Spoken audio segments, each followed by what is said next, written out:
a name that has resonated deeply in the lives of countless people across the ages.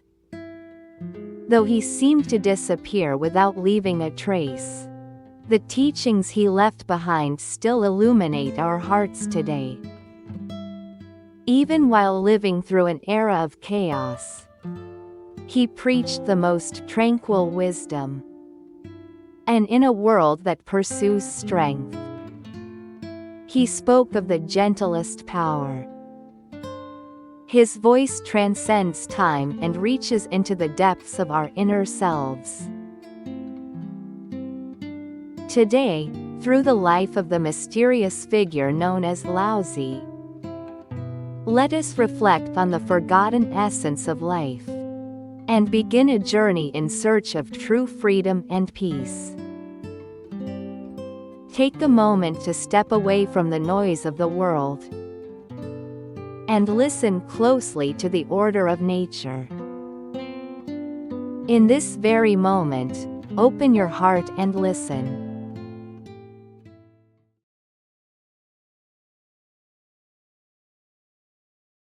About 2,500 years ago, China experienced a great era of upheaval known as the Spring and Autumn and Warring States periods. The feudal order of the Zhou dynasty was collapsing, and feudal lords constantly expanded their territories and competed for power. War, plunder, and famine became everyday occurrences, and the lives of the common people were marked by unbearable suffering and anxiety. Philosophers proposed various solutions to address this chaos, giving rise to the era known as the 100 Schools of Thought. Most schools such as Confucianism, legalism, Mohism advocated active political reform and the establishment of social order. But amid this context, a figure recorded in history as Laozi began to voice a completely different message. His real name was Li Er, styled Dan, and he is known to have come from the state of Chu. According to Sima Qian's records of the Grand Historian, he held the position of Keeper of the Archives in the royal Zhou court.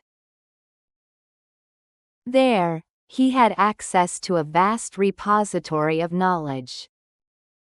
Ancient historical records, astronomy, geography, politics. Through long years of accumulated documents, he gained deep insight into the principles of the world and human nature. Witnessing the rise and fall of ancient civilizations, he realized that man-made civilization and institutions often suppressed human nature and exacerbated the chaos of the world. While other thinkers of his time attempted to intervene in reality and construct ideal social systems to rescue the disordered world, Laozi took a step back and observed the world's flow. He believed that human desires, the pursuit of power, and artificial rules and exertion actually disrupted harmony and fostered greater conflict. His philosophy was revolutionary, overturning existing values and order.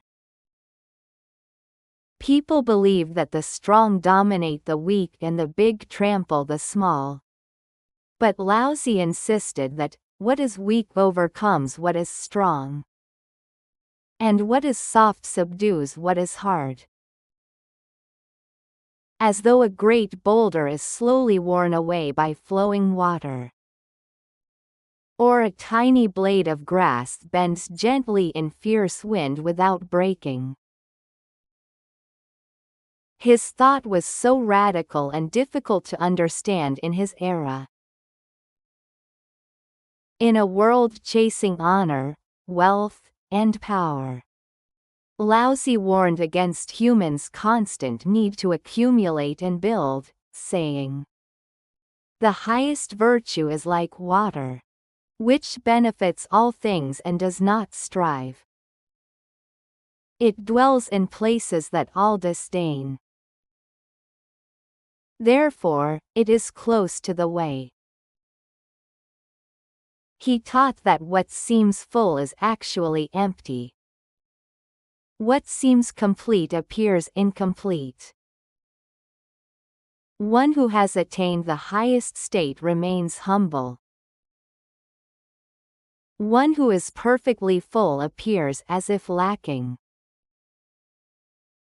This profound teaching suggested that stepping away from worldly standards, by embracing emptiness, humility, and lowering oneself, brings true wisdom and fullness.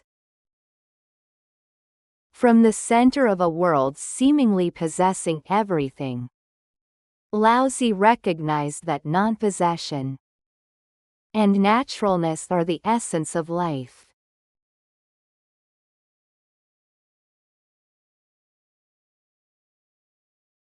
Laozi, seeing that the decline of the Zhou royal house was irreversible, and the world's chaos deepening, judged that his teaching of the Tao would be difficult for contemporaries to accept. In the end, detaching himself without regret from everything, he resolved to leave the Zhou court. His decision reflected the true image of a free person, attached to neither fame nor power, and following only his own enlightenment. Legend has it that as Laozi headed west, he passed through the Hanggu Pass. There, a guard named Yinshi, who had initially failed to recognize him, sensed Laozi's extraordinary nature and the likelihood that he would never return. Desperately, he begged, "Master, I know you will not come back again. Please leave your wise teaching in writing." Moved by Yinxi's earnest plea, Laozi stayed briefly and, in just a few days, composed the great work Tao Te Ching. Though only about 5,000 characters long, it contains condensed reflections on the principles of the cosmos, human nature, and governance, and is counted among humanity's most precious jewels of wisdom. The Tao Te Ching is broadly divided into two parts: the Tao Jing and the Te Jing. The Tao Jing describes the Tao, the origin and essence of all things in the universe.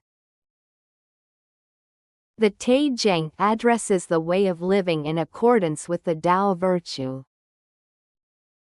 Laozi emphasizes that the Tao is the ultimate truth that cannot be fully captured with words or concepts. He states, "If the Tao that can be spoken of is not the eternal Tao, if a name that can be named is not the eternal name, this means that the Tao is transcendental and cannot be contained by our linguistic or conceptual categories, what we commonly call or understand, as the Tao is already a deviation from the essence." He warned against the artificial, anything made or adorned by human intention.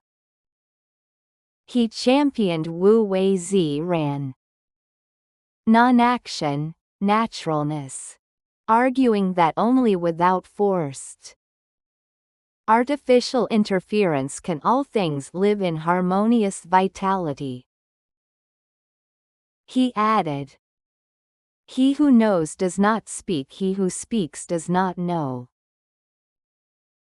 Block the mouth, shut the gate. Blunt the sharpness, untangle the entanglements. Soften the brightness, become dust-like." This is called the mystic turning. This is a teaching that true wisdom is found in silence. That enlightenment need not be articulated by words. Once something is expressed, it may already move away from its essence. The Tao Te Ching is not merely a philosophical text, but a guide to center humanity amid a world full of desires. And the profound response of Laozi to fundamental questions of human existence.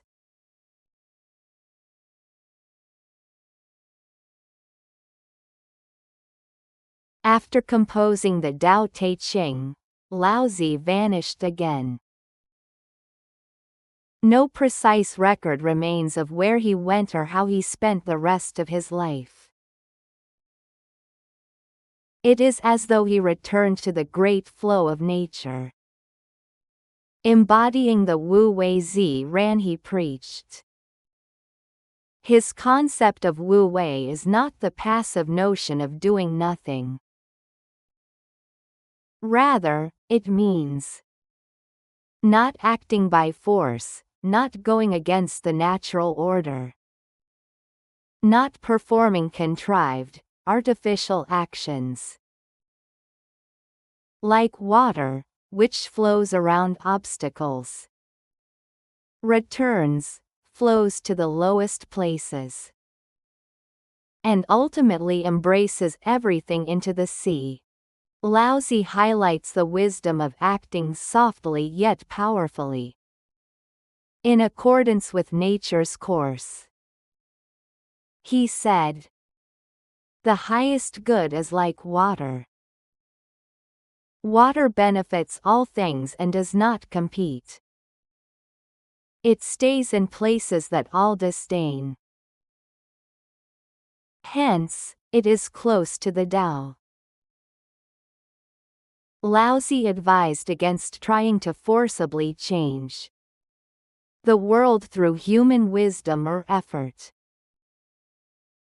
Artificial laws and institutions and personal desires only deepen chaos. Instead, by emptying desires and humbly following natural order, true peace and harmony can be found. This principle applies not only to individual life, but also to society and the state. He also cautioned against excessive possession. The more one has, the more one wants. And endless desire binds oneself in suffering. If you try to fill something to overflowing, it will eventually empty. If you sharpen something to excess, it won't last long. Even if you fill your house with clothes and jewels, no one can keep them forever. Being wealthy and noble breeds arrogance, which brings calamity. This does not refer only to material possessions. It includes fame, power, knowledge. Even excessive attachment to one's correctness or assertions. When you let go of everything, you can gain true freedom. Laozi's teaching resonates deeply in today's world, where material abundance often coexists with spiritual emptiness. In a life of endless pursuit, we must learn the wisdom of emptying, letting go, and humbling ourselves.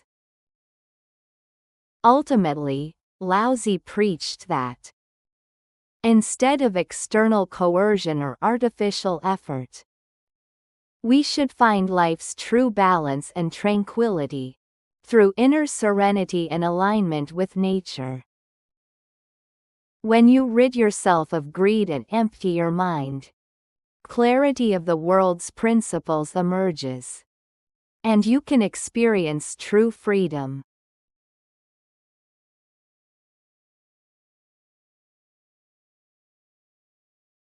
Laozi's philosophy offers not only personal guidance, but also profound insights into statecraft and leadership. He emphasized that rulers should not oppress or coerce the people, but let them follow their nature on their own. This is the Wu way of governance. He said, "The best leader is one whose people barely know he exists. Next comes one they love and praise. Next comes one they fear. Lowest is one they despise." This suggests that when a ruler commands and intervenes too much, he hinders autonomy and incites resistance, ultimately undermining the community. True leadership should be like a shadow, unassertive yet faithfully following everything, supporting people to live peacefully in their own way. He also saw humility and flexibility as the source of all wisdom. Not through rigidity and strength, but through softness and gentleness, can one find true power.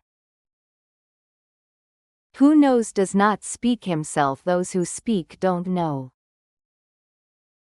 While the world is used to the wise displaying themselves and trying to persuade others with correctness, Laozi teaches that higher wisdom lies in lowering oneself, being humble, and embracing silence. Like a newborn baby, soft and supple, unlikely to break from any impact, or water seemingly fragile yet able to wear down solid rock. True strength lies in internal flexibility and humility, not in outward force. He said, born soft and supple, when dead, stiff and hard. All things are soft and alive, when dead, dry and brittle. Therefore the stiff and strong belong to death's group, the soft and weak to life's group. He deeply reminds us that softness and flexibility are intertwined with life. Rigidity and forcefulness lead to death and destruction. His warnings remain valid today, and his philosophy continues to deeply inspire many. In a world full of desires for dominance, he showed that letting go, lowering, and flowing softly is the real strength. His thoughts shaped the main current of Eastern philosophy, and later profoundly influenced Buddhism, especially Zen and the arts.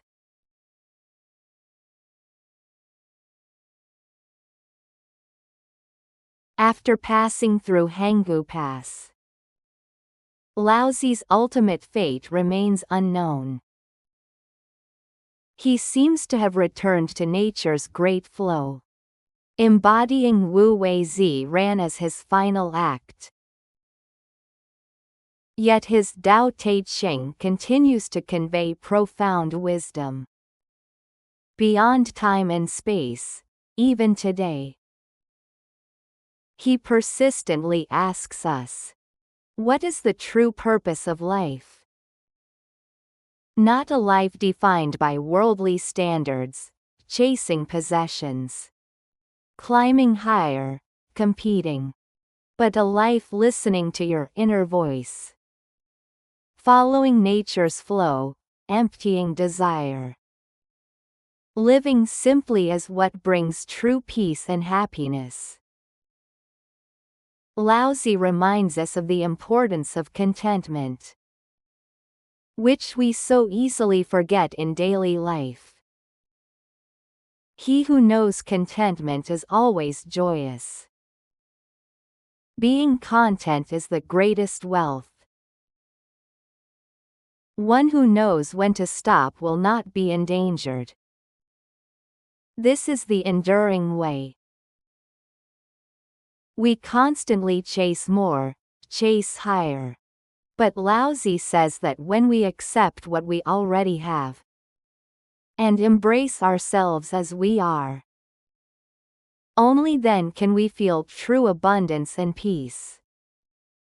One of his greatest teachings: love, frugality, and not exerting to be ahead. The three treasures.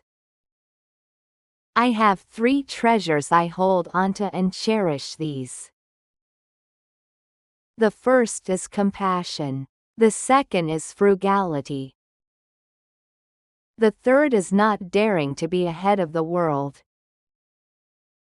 Love others, respect all living things, live simply. Humble yourself, live harmoniously with the world. This is Laozi's greatest teaching, and the path to wisdom that lets peace bloom even amid chaos. Laozi is not just an ancient philosopher. He was a visionary ahead of his time. A timeless teacher offering true life direction and peace of mind to modern people weary of materialism and constant competition. His teachings live on in our lives today, calling us to look inward, to rediscover our true selves, and to walk that path. Laozi's teachings ask us profound questions. What is it that you are striving so hard to fill right now? Perhaps, in trying to have too much, we are losing the most precious things: inner peace and natural happiness. Laozi reminds us once again, the wisest person conducts themselves like water. Water benefits all things yet does not compete. At this moment, why not pause for a while? Empty your heart and entrust yourself to the flow of nature? You may experience the astonishing fulfillment that comes through emptiness. Right now, how much of your life have you emptied?